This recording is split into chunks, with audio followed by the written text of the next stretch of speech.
ले जाऊंगा, मैं अपनी जेब में रख लेना, फिर देखता हूँ तुम्हें कौन परेशान करता है। नागरिकों को सुन ले, नागरिकों को सरकार की आलोचना करने का अधिकार, दिस द निर्णय फ्रॉम द सुप्रीम कोर्ट, ये लिखा है।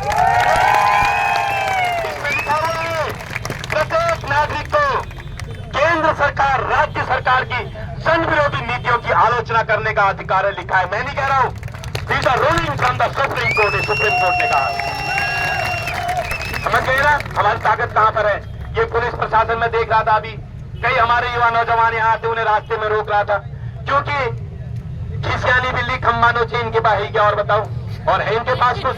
अरे तुम अगर इतने अच्छे होते धामी जी, मैं पूछना चाहता हूं, अगर इतने अच्छे आप होते तो आप तो तत्काल प्रभाव से सबसे पहले क्या होना चाहिए था मालूम है? गणेश सिंह मर्तोलिया को जेल भेजना चाहिए था सबसे पहले, मानते हो? और दूसरी बात, हैरत की बात है, गणेश सिंह मर्तोलिया ये तो हमारे पहाड़ का आदमी है, ये रंग समाज, जौहर समाज का हमारा आदमी है। मैं इससे कहना चाहता हूं कि तूने इतने युवाओं का बाप भी मोल ले लिया। बाप, ध्यान रखना, बाप घंटी बजा के नहीं आता, बाप किसी भी रूप में आ सकता है। तो दिल से बताओ कि ऐसे व्यक्ति को जेल नहीं भेजना चाहिए, ऐसे व्यक्ति को बर्खास्त नहीं करना चाहिए। जो काम आपके घर में हमारे घर का सयाना, क्या सयाने की जिम्मेदारी है? जिस घर का सयाना अनुशासन में होगा, परिवार कैसा चलता है? मित्रों, नौजवानों, बताओ।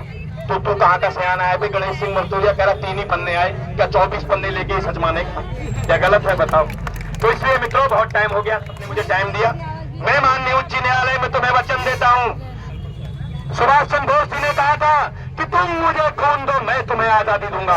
आज तुम्हारे खून की आवश्यकता नहीं है, आज तुम्हारे सहयोग की आवश्यकता है। नौजवानों, तुम मुझे सहयोग करो, मैं न्यायपालिका के स्तर से युवा नौजवानों मैं जान लगा दूंगा। मैं तुम पर एहसान नहीं कर रहा हूँ, मुझे अपने बेटे और अपनी बेटी का भविष्य भी तो देखना है। क्या गलत है? इसलिए एक अभिभावक के रूप में आपसे बात कर रहा हूँ। तो सारे लोग मुझे एविडेंस देंगे, बॉबी पवार जी, राम खंडवाल जी, त्रिभुवन भैया, सभी लोग जो है अधिक से अधिक एविडेंस देंगे।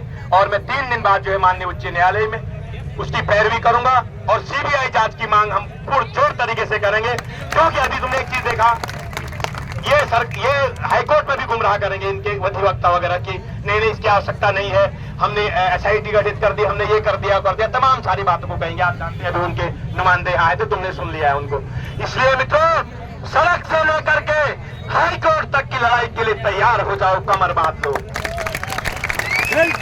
देखो, प्रश्न इस बात का नहीं है कि विरासत में हमें क्या मिला, प्रश्न इस बात का है कि हम विरासत में क्या देंगे। मित्रों, हम विरासत में देंगे एक साफ सुथरा उत्तराखंड। दूसरी बात, एक बात कहना चाहता हूं, नेतागिरी से दूर रहना।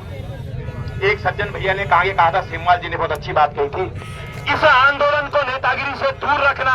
ये नेतागिरी एक ऐसा कीड़ा है मित्रों, इसने सबका सर्वनाश कर दिया। अगर ये नेतागिरी इतनी अच्छी होती तो उत्तराखंड के बेहाल होते, बताओ। इसलिए मेरे त्रिभुवनदा, मेरे भाई लोगों, तुम्हारे साथ हजारों लाखों युवा जुआ है, तुम्हें जरूरत क्या है नेतागिरी की? तुम तो हम सबके संरक्षक बन के इस लड़ाई को लड़ो। अब तुम्हारा सुंदरकांड का भी पूरा करता हूँ त्रिभुवनदा। देखो, सुंदरकांड तुम्हारे हाथ में था,